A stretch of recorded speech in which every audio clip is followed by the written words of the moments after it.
Because this one's more in the.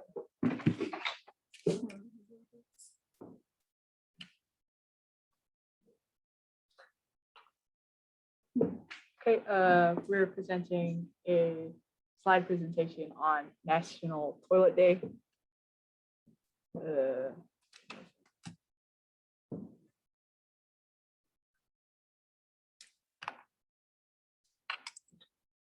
All right, we're going to start off with sewer systems.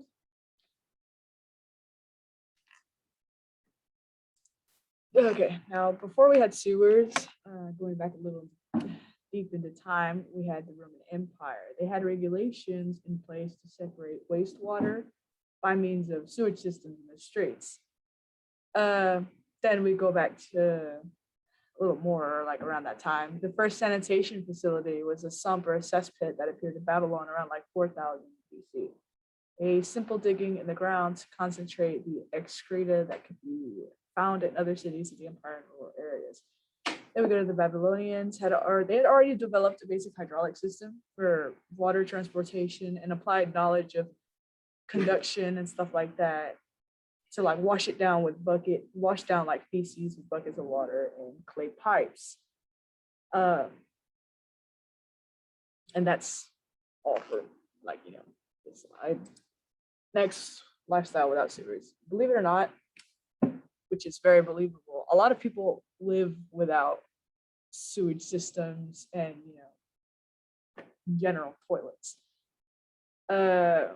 One of the most severe problems facing countries with a lack of running water and sanitation facilities is the use of open space for defecation and dumping of human waste. In the majority of some cases, this is due to lack of plumbing. It's not always the issue facing local and national governments. Just like dirty drinking water, open defecation can have severe health implications, including increasing the prevalence of waterborne disease, such as diarrhea, as well as leading to malnutrition because of the lack of appetite that these conditions produce. Sewers are obviously the better option. In spite of being underground and out of sight, sewers are important to the urban infrastructure for transporting used contaminated water for safe treatment. Within sewers, during the transportation of wastewater, process takes place, transforming chemical components. We have what sewers do for us now. Sewers are extremely important components of all this because they just make things a lot cleanlier and healthy for all of us to live. Without sewers, we most likely would be having higher, death rates and stuff like that, presiding over the fact that, feces and stuff is not exactly something everybody wants to see or can handle intaking or anything. And not that should be intaken, it's just without sewers, that's what would happen. And that's what we would all be dealing with in the open air and street. And now for air blowers and bathrooms. Air blowers in the bathrooms.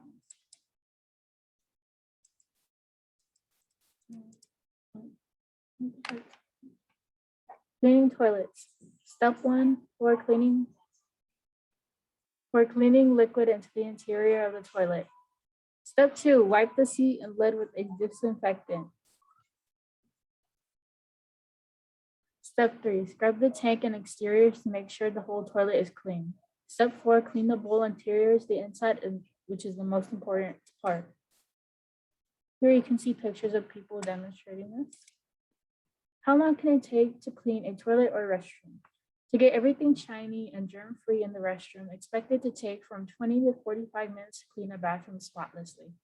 That includes cleaning and disinfecting toilets, showers, bathtubs, with cleaning supplies like these, for example, like Clorox or scrubbing tools or Lysol or paper towels. And then there are some examples. Cleaning supplies and what they're for. Bleach is a disinfectant that kills bacteria and disinfects the toilet and other things. Lysol also helps remove stains that are hard to take off. And now for who invented toilets. Who invented toilets? Sir John Harrington created the first modern flushable toilet in 1596. He was an English courtier. His modern toilet was 2 feet deep and was shaped like an oval. And in this picture right here, you can see the design. And then here's Mr. John Harrington himself. All right, the toilet consists, the toilet buildup, my bad. This is an old image of how a toilet used to be made. They had cistern, they had the little washer, the waste pipe, the seat board, the pipe that comes from the cistern, the screw, the scallop shell to cover it, the stoodle pot seat, and the stoodle pot, the current, and then the sluice. Now, how have toilets evolved over time? Over centuries, toilets evolved from a simple hole in the ground to an ultimate amazing seat and comfort to do your number one and number two on. And here we have a picture of a modern toilet that everyone's familiar with, and then a more luxurious toilet. Now, how much did and does a toilet cost? Back when toilets were invented and barely coming out, they costed 1 penny to use. And that is because they were not everywhere and you didn't have them in your house. Now toilets can range from pretty, costly to even costlier, $700 to $8,000. Don't know if that considers the installation involved, but I doubt that. And toilet paper. Toilet paper. Who created the first roll of toilet paper? The first roll of toilet paper was made in 1857 by Joseph Beatty in the United States. The roll of toilet paper was wet with aloe vera and Joseph had his name printed on every roll. And as you can see, this is a picture of him. What did people use before? Before toilet paper was invented, people used whatever was available to them and whatever was free. They used wood shavings, hay, rocks, or even frayed anchor cables. The ancient Romans used a sponge on a stick that was shared by everyone. And you can see an example. Toilet paper shortage. In 2020, there was a toilet paper shortage because of the people freaking out about COVID. People were clearing the shelves since they thought it was going to be the end of something. Afterwards, people realized that it wasn't going to be the end and calmed down. After they calmed down, they stopped clearing the shelves. Although the panic has calmed down, in 2021, there has been a slow delivery in stock of toilet paper. And that's not because there is not enough toilet paper, but because companies don't have enough truck drivers to deliver and not enough packaging. See examples of when this stuff is going on. Toilet changes over time. Here we have chamber pots. This is what ladies use whenever they needed to use the restroom. Then we have outhouses. Might seem familiar. We have a 19th century flush toilet design, a lot fancier, a little more complex looking than a modern toilet that we are all familiar with.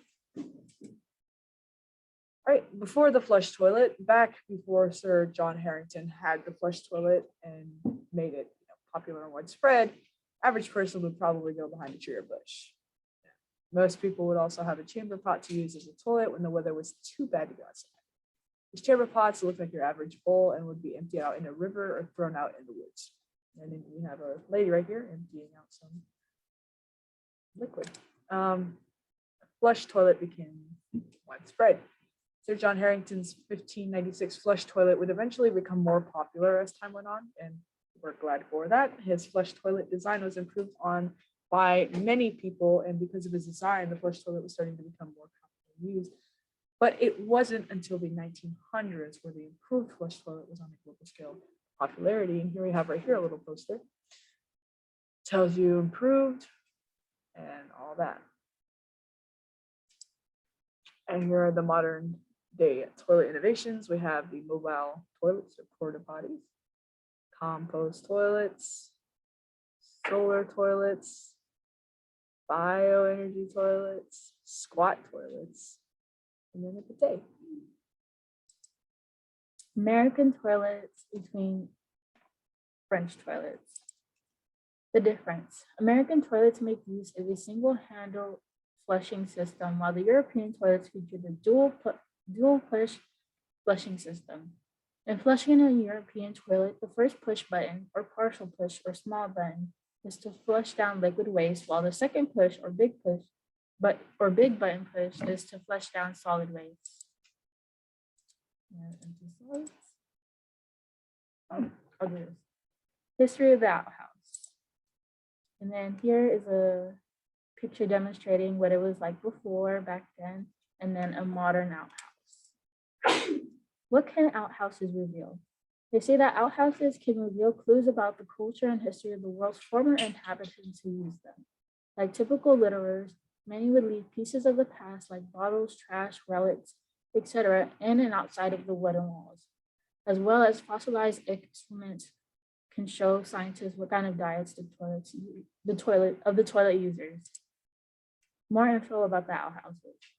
A quote from Toiletology says, since latrines were highly unsanitary around the 1500s, it made sense to designate a specific spot for doing personal business. The earliest outhouses were located 50 to 100 yards away from the home and were small huts that had little more than a hole in the floor. Inside the floor was a small tent or bucket that caught the waste and had to be emptied daily by one lucky winner. And then another quote, for example, anyone who has seen a star or moon shape cut out of the outhouse door might wonder what that's all about. This was a common thing among American outhouses during the day and signified whether the structure was for men or women. A moon meant that it was a female-only outhouse, as the moon was a symbol of the Roman goddess Luna. The sun, which represented the Greek god Apollo, meant that it was a men's outhouse. Modern outhouses might adopt this practice, although it's usually more for decorative effect than to designate gender for the outhouse. And then here are some pictures of more so wooden outhouses. Thank you.